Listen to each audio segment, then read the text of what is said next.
সামনে গাজওয়াতুল হিন্দ, ভারত আক্রমণ করবে আমাদের উপরে, হাদিসে লেখা, নিয়তির লেখা, খণ্ডন হয় না, আক্রমণ আসবেই। ইসাবাতান মিন উম্মতি আহরাজাহুমুল্লাহু মিনান নার, আমার উম্মতের দুই দল সৈনিক, ওদেরকে জাহান্নাম থেকে আল্লাহ তাআলা মুক্ত করে নিজের রহমতের কোলে টেনে নিয়ে গেছেন। আহরাজাহুমা, ইহরাজ মানে নিজের, জালাহুমা ফি হিরজিহি ওয়া হিফজিহি ওয়া কানাফি, আল্লাহ তাআলা ওদেরকে নিজের রহমতের হেফাজতে নিয়ে নিয়েছেন, জাহান্নাম থেকে মুক্ত করে দিয়েছেন। ওরা কারা? একদল ইসাবাতুন তাগজুল হিন্দ, একদল যারা ভারত যখন আক্রমণ করবে ভারতের বিরুদ্ধে তারা যুদ্ধে ঝাঁপিয়ে পড়বে। কারা কারা রাজি আছেন? ইনশাআল্লাহ।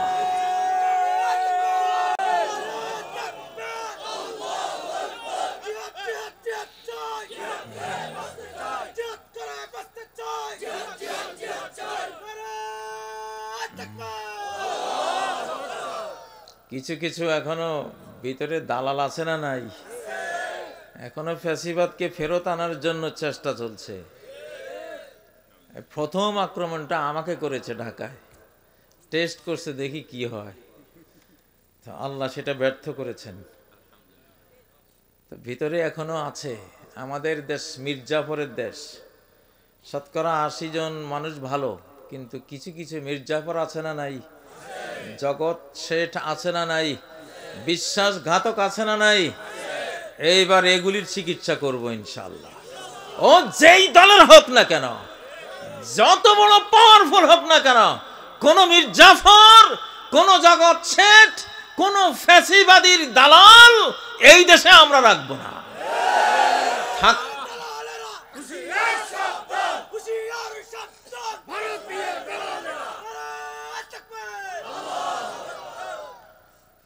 কয় হাতি গেল রসাতল, ছাগি বলে কত জল। ঠিক না কথা?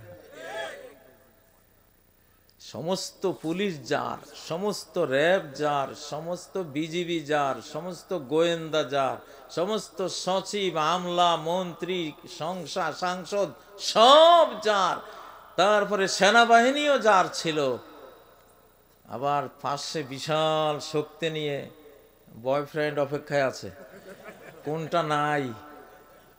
এত কিছুর মধ্যে আল্লাহ তাআলা এক কমান্ডে, এক নির্দেশে,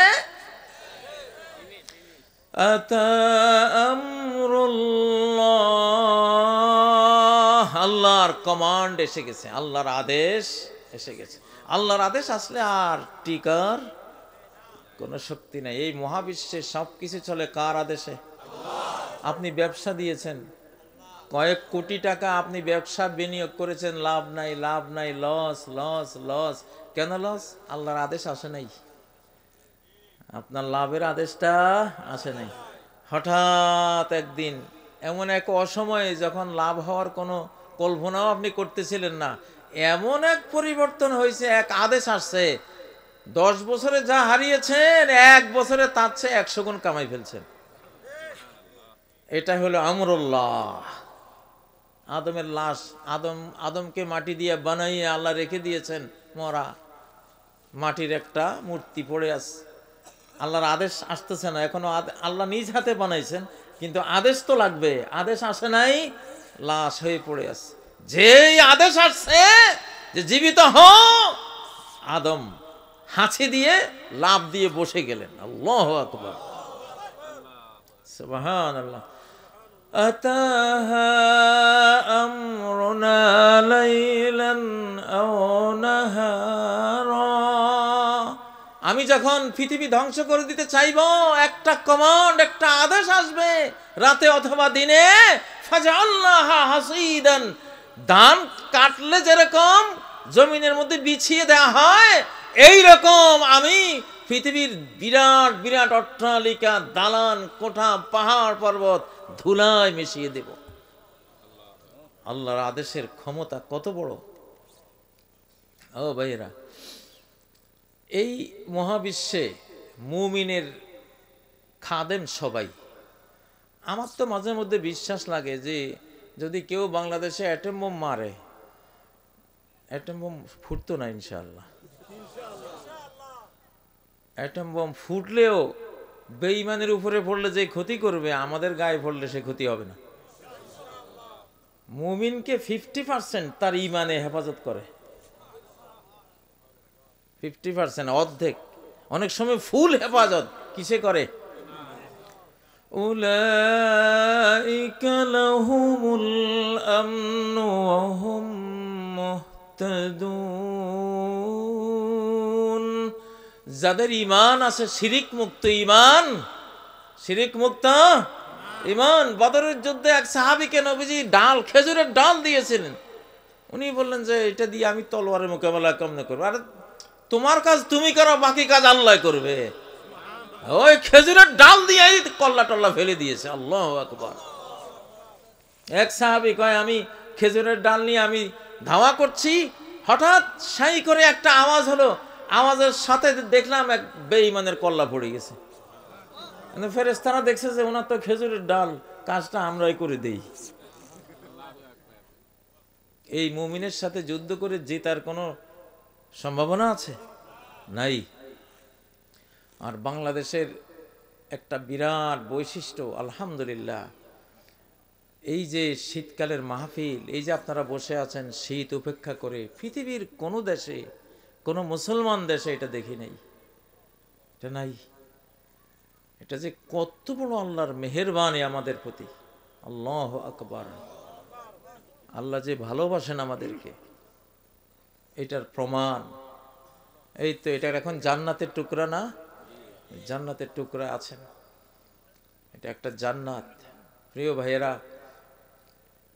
ঈমান, ঈমান আপনাদেরকে বাঁচাবে, এই দেশকে বাঁচাবে।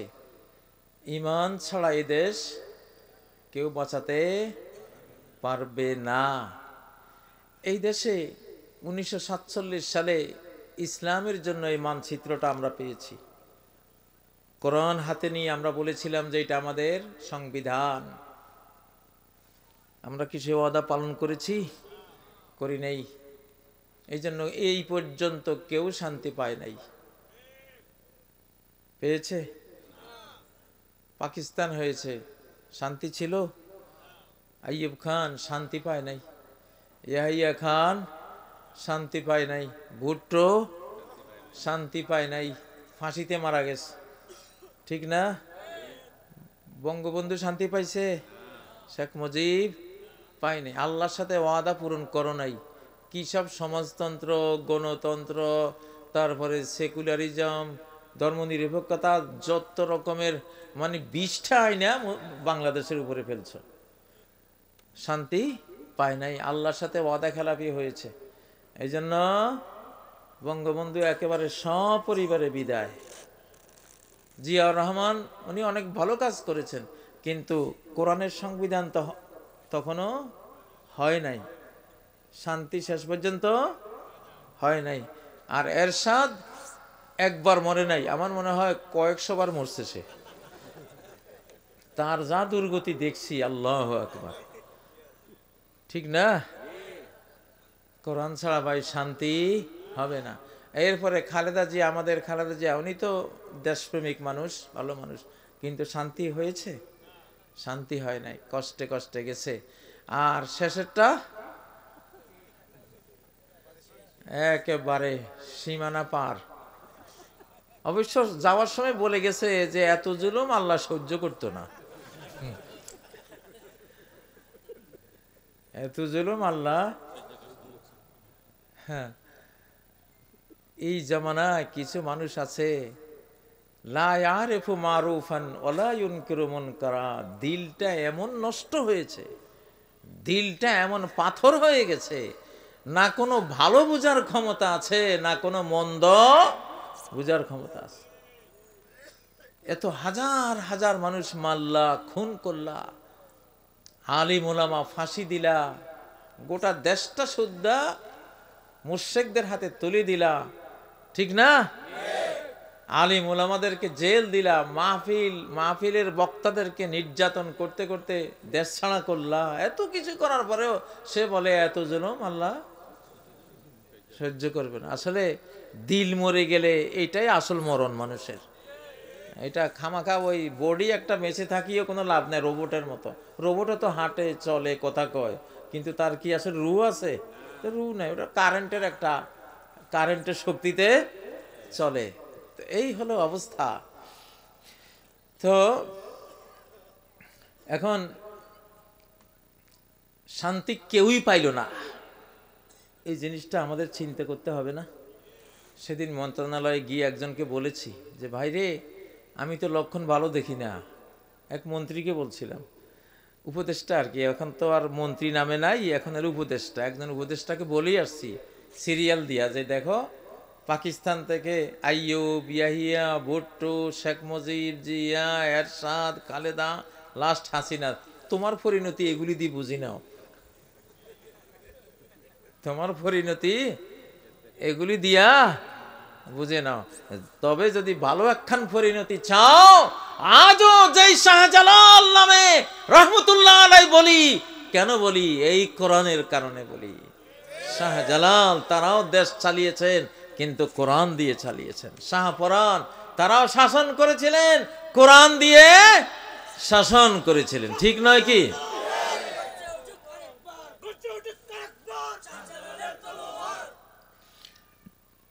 শাহ মখদুম খান জাহান আলী রহমতুল্লাহ আলাই, তাদের নাম শুনলে এখনো আমরা দোয়া করি।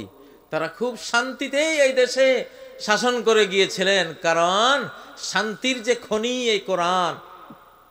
তাদের সংবিধান কি ছিল? কোরআন। ও ভাইরা, তো এই জন্য আপনাদেরকে এইবারে কোরআন ছাড়া যদি কেউ ভোট দেন, তাহলে আমি মামলা দিব তারা কিয়ামতের দিন। সাফ কথা ভাই, সোজা হিসাব। এই স্বাধীনতার ঘোষণা আমি দিয়েছিলাম 2021 সালে। যেদিন 20-25টা গাড়ি নিয়ে আমাকে ঘেরাও করছে, আমি মশার মতো ভয় করিনি। একটা মশা উঠলে তো অনেক সময় ভয়টয় করি যে কামড় দেয় নাকি। সেদিন আমার ওদেরকে মনে হয়েছে কিসের একটা মশাও না এগুলি।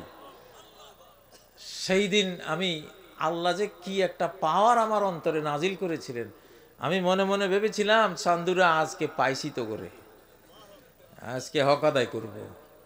আমি সারা বাংলাদেশ সহ সারা বিশ্বকে জানাবো তোরা কি করিস এই দেশে। তো সেই দিনের আমি 4.5 ঘন্টা লড়াই করেছি একা ওদের লগে। অবশ্য আমার বন্ধু ছিল সাথে। বন্ধুকে জানেন তো, আমি আমার শিশুকালে আমার রবকে আমি বন্ধু বানিয়ে রেখেছি, এই জন্য আমার কোনো ভয় নাই। মা যেমন শিশুরা পানিতে ঝাঁপ দিলে মা এরকম জাবড়ে ধরে বাঁচায়, আমি যেহেতু শিশুকালে ওনারে বন্ধু বানাইছি, আমার যে কোনো মুসিবত উনি ওইভাবে আমার রক্ষা করে, এই জন্য আমার ভয় নেই। তো ভয় নেই। সেদিন আলহামদুলিল্লাহ, সেই দিনেই আল্লাহ তাআলা এই দেশের স্বাধীনতা কবুল করেছিলেন। কারণ আমরা হলাম এইসব আলেম ওলামাদের সাথে চলা। আমি আলেম না, আমি ছাত্র, এলিমের ছাত্র। এইসব মুখ দিয়া, কোরআনের মুখ দিয়া একটা কথা আসলে সাথে সাথে ওটা অনেক সময় কবুল হয়ে যায়, আল্লাহ কবুল করেন। তো এই যেহেতু আলেম সমাজ নির্যাতিত হয়ে স্বাধীন বাংলাদেশ জিন্দাবাদ চিৎকার দিয়েছিল, এই জন্য অলৌকিক ভাবে আল্লাহ তাআলা স্বাধীনতাও দিয়ে দিয়েছেন। তো আমরা যে এই স্বাধীনতার চিৎকারটা আমরা দিয়েছি, তো আমরা কোরআন ছাড়া তো রাজি হব না। আমাদের আল্লাহ কোরআন ছাড়া রাজি হবেন না। এবার কোনো ভোট নাই যাদের কোরআন সংবিধান নয়, তাদের জন্য কোনো ভোট নাই। সাফ কথা, একবারে জান্নাত জাহান্নামের ফয়সালা এখানে হবে। যার হাতে কোরআন আছে সকল ভোট তারে দেব আমরা। যত দল আছে রাজনীতি করো, তোমরা বলতে হবে যে এইবারের সংবিধান ধীরে ধীরে আমরা কোরআনের দিকে নিয়ে যাব ইনশাআল্লাহ। আমি তো একটা সংবিধান ছাত্র শিবিরের সদস্য সম্মেলনে একটা সংবিধান দিয়েও দিয়েছি, আমি পড়ে দিয়েছি সংবিধানটা, পুরা লিখিত আছে। কদিন পরে হয়তো আগামী সপ্তাহ থেকে বিতরণ শুরু করব ইনশাআল্লাহ। সংবিধান এই কোরআন, ঠিক না? এখন সময় হয়েছে ফেরাউনদের বিদায়ের। ফেরাউনের লাশ 3000 বছর কোথায় লুকিয়ে আছে কেউ জানে না। 1881 সালে আল্লাহ বের করেছেন, তার লাশ বের করে দিয়েছেন। একটা গোপন গোরস্থান থেকে তার লাশটা, আমি কাহিনী বলবো না, লম্বা কাহিনী, আল্লাহ বের করেছে। ওইটা কোন সময়? 1881 সাল, যখন কোরআন সংবিধান ছিল পৃথিবীতে। ওই সময় 1881 থেকে 1924 সালের মধ্যে এই কোরআনকে বিদায় করে দিছে, যে এটা আর সংবিধান থাকবে না। হিন্দুস্তান থেকে বিদায় হয়েছে, বাংলাদেশ থেকে বিদায় হয়েছে, শেষ তুরস্কের খেলাফত থেকে কামাল আতাতুর্ক বিদায় করে দিয়েছে। ওই সময়ে ফেরাউনের লাশ আল্লাহ বের করে দিয়েছেন, যে এই ফেরাউনকে আমি যেইভাবে হত্যা করেছি, খুন করেছি, আর তার লাশ সুটকে বানিয়ে মানব জাতির শিক্ষার জন্য রেখে দিয়েছি, তোরা যারা আমার কোরআনকে বাদ দিয়ে নিজেরা বিধাতা সেজে সংবিধান রচনা করিস, তোদেরও পরিণতি আমি এই ফেরাউনের মতো করব। লাশ দেখ তোরা। এখন সেই সময় এসেছে, এখন সময় হয়েছে। পৃথিবীর পূর্ব প্রান্তে বিশাল দেশ মাটির নিচে চলে যাবে, মানচিত্রেই নাই।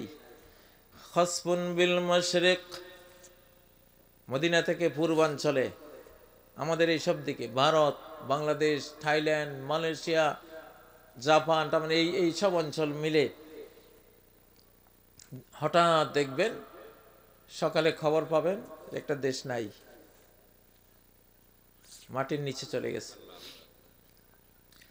وَمِنْهُمْ مَنْ خَسَفْنَا بِهِ الْأَرْضَ, কত জাতি ছিল আমি যাদেরকে মাটির নিচে তলিয়ে দিয়েছি। কারণের 600 বর্গ কিলোমিটার জুড়ে তার ধনভাণ্ডার, 600 বর্গ কিলোমিটার। এখন সেটা সাগর, মাটির নিচে চলে গেছে না? এরকম দেশ চলে যাবে মাটির নিচে। কারণ ফিলিস্তিনে যখনই ইসলামী খেলাফত বসবে ইমাম মাহাদির আগে, তখন এগুলি ঘটতে শুরু করবে। সেই সময় এখন ঘনিয়েছে। খসফুন বিল মাগরিব, আমেরিকাকে আল্লাহ ধরা দিয়েছেন। আমেরিকার কথাই আসমানি অতীতের অনেক গ্রন্থে আছে, যে বিশাল বিশাল রাষ্ট্র সাগরের নিচে চলে যাবে, মাটির নিচে চলে যাবে। পৃথিবীর পশ্চিম গোলার্ধে মাটির নিচে চলে যাবে। অখসফুন বে জাজিরাতিল আরব, আমি কাতারে ছিলাম, দুবাইতে ছিলাম, শেষ দেখতেছি যে একটা মেসেজ আসতেছে যে আল্লাহর প্রিয় বান্দারা পালাও, পালাও এইসব অঞ্চল থেকে, কারণ ওরা মূর্তি পূজার মন্দির বানিয়ে দিয়েছে। আল্লাহ এতটা রাগ হয়েছেন যে আরব অঞ্চলে, যে আরব, যে 3 সাগরের মাঝখানে যে আরব ভূখণ্ড, এখানে 2 ধর্ম চলবে না। লা ইয়াস্তামিউ দীনান ফি জাজিরাতিল আরব, ইসলামের সাথে অন্য কোন ধর্ম আরব অঞ্চলে চলবে না, কিয়ামত পর্যন্ত এটা নিষিদ্ধ। আর সেখানে এখন মন্দির বানিয়ে দিয়েছে, সেখানে একটা অ্যাকশন আসতেছে। আমি ওই মেসেজ পেয়ে বেরিয়ে তাড়াতাড়ি চলে গেছি যে না, এসব অঞ্চলে থাকবো না। ওই মন্দির যখন বানায়, মন্দিরে যে পুরোহিত ছিল সে বলে যে আমি রাত্রে দেখতেছি স্বপ্নে যে পানি এসে আমার মন্দিরের এই বুক পর্যন্ত পানি, আর কে একজন বলতেছে যে তুই এই আরব দেশে পবিত্র জায়গায় তুই মন্দির দিলি কেন, তুই ভাগ, না হলে তোরে মেরে ফেলবো, তোরে শেষ করে ফেলবো। পরে ওই পুরোহিত সে ভাবছে যে একটা হেয়ালি আর কি, হয়তো কল্পনা। বিকেল নাগাদ আসলেই দুবাইতে একটা বিরাট বৃষ্টি হয়েছিল না, বিশাল বৃষ্টি হয়েছিল। এখন মন্দিরের একবারে ওয়াল টু ওয়াল ডুবে। ওই পুরোহিত দেখলো যে যেটা দেখেছি সেটাই তো ঘটলো। আমি তার একটা ভিডিও দেখেছি, সে মুসলমান হয়েছে। তো খসফুন বিজাজিরাতিল আরব, আরব অঞ্চলে বিশাল অঞ্চল মাটির নিচে চলে যাবে। আমি মোটামুটি একটা আইডিয়া করেছি যে এই অঞ্চলটা হতে পারে, মানে যেই অঞ্চলে শিরিক থাকবে, যে অঞ্চলে পাপাচার, মূর্তি পূজার সাথে যখন জিনা ব্যভিচার, খুন খারাপি জড়ো হয়, তখন আর নিরাপত্তা বলতে কিছু থাকে না। তো এই একটা অবস্থা কিন্তু তৈরি হয়েছে ওখানে। এখন পৃথিবীতে এই কোরআন ছাড়া এই মুহূর্তে বাংলাদেশের বাঁচার কোনো উপায় নাই। এই কোরআন যদি আমাদের উপদেষ্টারা, আমাদের রাজনীতি যারা করেন ভাইয়েরা, বর্তমান যে জটিল পৃথিবী, কুটিল পৃথিবী, এখন আসবে পারমাণবিক যুদ্ধ, আসবে পারমাণবিক যুদ্ধ আসবে, আকাশ থেকে পাথর আসবে, ভূমিধস আসবে, সাইক্লোন আসবে, ভূমিকম্প আসবে। ফাকাদ্দানাতিজ জালাজিল ওয়াল বালাবিল ওয়াল উমুরুল ইজাম, বিরাট বিরাট ঝাঁকুনি আসবে, ভূমিকম্প আসবে, যুদ্ধ বিগ্রহ আসবে, বিশ্বময় অস্থিরতা আসবে, বিশাল বিশাল ঘটনা দুর্ঘটনা এগুলি ঘটতে থাকবে। এরকম বিপর্যয়ের মুহূর্তে কোরআন ছাড়া চলার উপায় আছে? চলার উপায় নেই প্রিয় ভাইয়েরা। তো এই জন্য আমাদের বর্তমান যেই সময়টা, এই সময়ে আমাদের সবাইকে তওবা ইস্তেগফার করে কোন দিকে ছুটতে হবে? কার দিকে যাইতে হবে?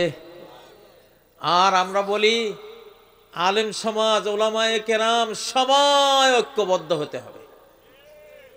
সমস্ত আলেম, সমস্ত ধর্মপ্রাণ মুসলমান যারা কিবলার দিকে ফিরেন, সালাত আদায় করেন, যারা আল্লাহ আল্লাহ রাসূলকে বিশ্বাস করেন, কোনো ঝগড়াঝাটি, কোনো মাসালা নিয়ে এখন আর করার সময় নাই। তাবলিগের মারামারি করার সময় আছে এখন? আলহামদুলিল্লাহ, জামাত আর চরমোনাই দেখলাম ওনারা একটা ঐক্য করেছেন। এই মুহূর্তে অনৈক্য করা মানে শত্রুকে সাহায্য করা। এই মুহূর্তে অনৈক্য করা মানে ইহুদির দালালি করা, ইহুদির হাতে দেশ তুলে দেওয়া। ভাইরা, ভিতরে ভিতরে বাংলাদেশে ইহুদিরা ধর্ম বিকৃতির কাজ করতেছে, যেটা অতীতে আইয়ুবের, ইয়াহিয়ার আমলে হয় নাই ধর্ম বিকৃতি, শেখ মুজিবের আমলে ধর্ম বিকৃতি কেউ করতে পারে নাই, জিয়ার আমলেও হয় নাই, এরশাদের আমলেও হয় নাই, খালেদার আমলেও হয় নাই। এই শেষ ফ্যাসিবাদের আমল থেকে ধর্ম বিকৃতির একটা বীজ বপন করা হচ্ছে। আপনারা দেখবেন ফেসবুকে কয় যে তর্ক করে, কয় যে যেই নামাজ আমরা পড়ি এটা কোরআনে নাই। কিছু কিছু এগুলি ইহুদি, এগুলি কি একেবারে মানে চোখ বন্ধ করে বলতে পারবেন যে এগুলি ইহুদি। ইহুদির কাজে এটা। ইরান 900 বছর সহি সুন্নতের উপরে থাকা মুসলমান দেশ ছিল, সুন্নি মুসলিম ছিল ইরানিরা। এই ইহুদিরা ঢুকে আব্দুল্লাহ ইবনে সাবার দল ঢুকাইয়া গোটা ইরানকে তারা অন্য কিছু বানিয়ে দিয়েছে, ঠিক না? এই বাংলাদেশে দেখবেন কিছু দাড়িওয়ালা, মোছওয়ালা, এই বাবরি চুলওয়ালা, আবার পাগড়িও মাথায় দিয়েছে, গান গায়, পিছনে মূর্তি, পিছনে মূর্তি, দোতারা সেতারা, তারপরে লালন ফকিরের এই কথাবার্তা বলে, কিন্তু দেখতে মনে হয় যেন ওলি আল্লাহ।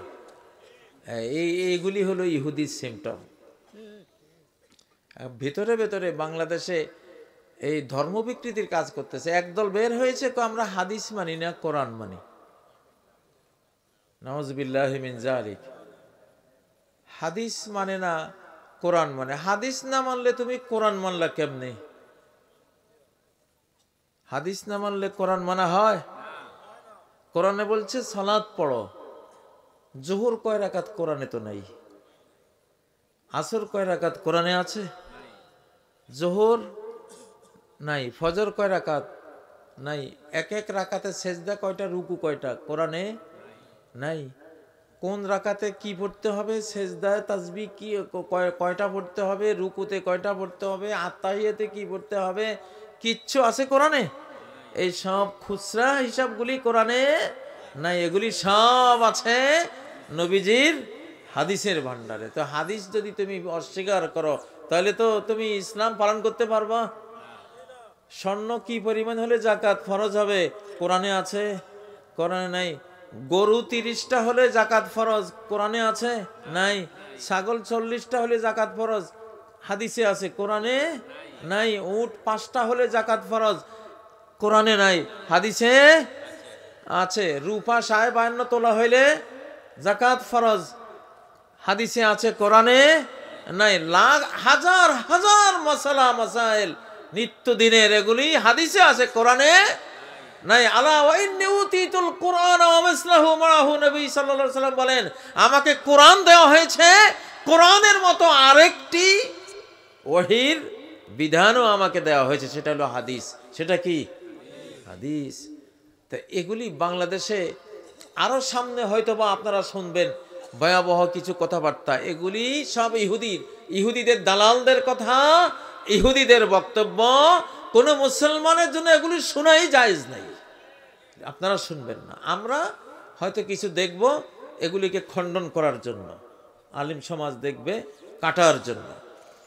প্রিয় ভাইয়েরা, তো বাংলাদেশে আজকের আপনাদের এই মাহফিল থেকে যেহেতু মিডিয়া আছে, আমরা বলতে চাই, অতীতে যত দল করেছেন, যত ম্যানিফেস্টো দিয়েছেন, যত রকমের দলীয় কর্মসূচি দিয়েছেন, এখন আর কোরআন ছাড়া দিলে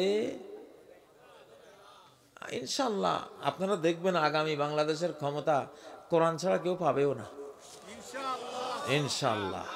অতএব এই দেশে যদি জামাতে ইসলাম, হেফাজতে ইসলাম, এই দেশে যদি চরমনা,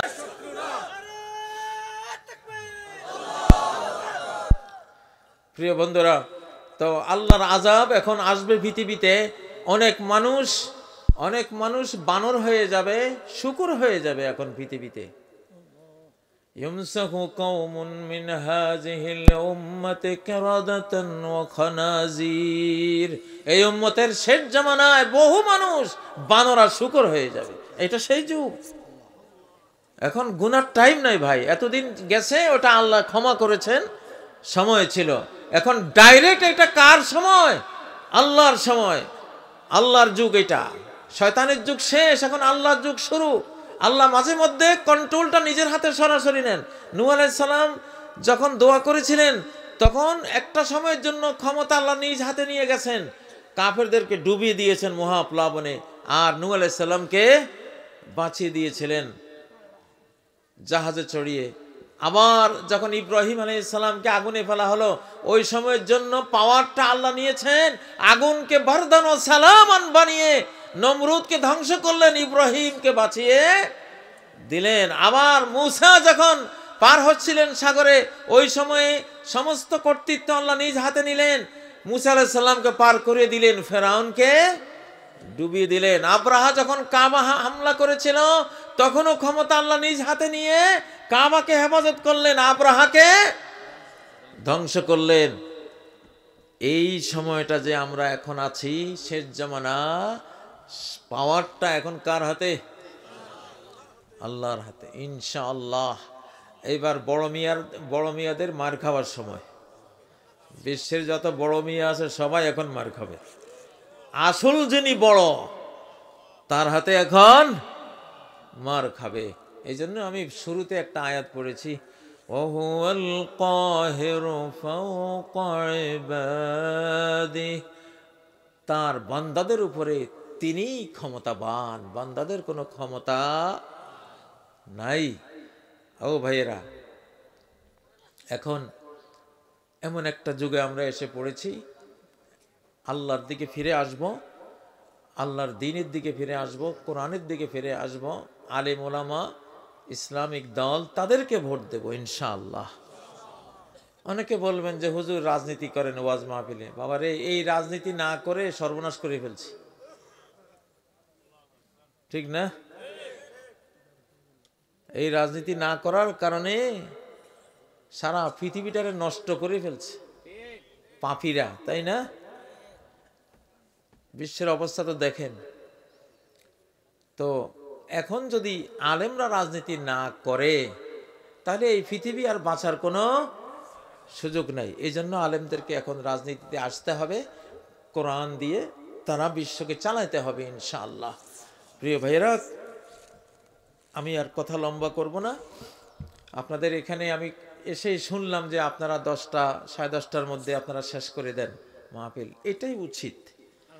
অনেক জায়গাতে গিয়ে দেখি ওয়াজ করতে করতে করতে 12টা 12:30 1টা, পরে একজনও তারা ফজর পায় না, ফজরের নামাজ কাজা করে। তো এই ওয়াজ তো ভালো না। যে ওয়াজে ফজর ঠিক থাকবে, তাহাজ্জুদ ঠিক থাকবে, তাই না, সেই ওয়াজটাই তো ভালো। কানাইঘাটের এখানে এসে খুব ভালো লাগলো। এখানে আমি শুনেছি হযরত আশরাফ আলী থানভী রহমতুল্লাহ আলাইহির প্রধান খলিফা এখানে ছিলেন। তো আমার যে বংশটা, আমার নানা হযরত মৌলানা আব্দুল আজিজ জনাবওয়ালার, লক্ষ্মীপুর জেলার, উনি হযরত আশরাফ আলী থানভী রহমতুল্লাহ আলাইহির, আশরাফ আলী থানভী রহমতুল্লাহ আলাইহি ওনাকে ছেলে বলে আদর করতেন, পুত্র বলতেন। আমার 7 মামা 3 খালা সবাই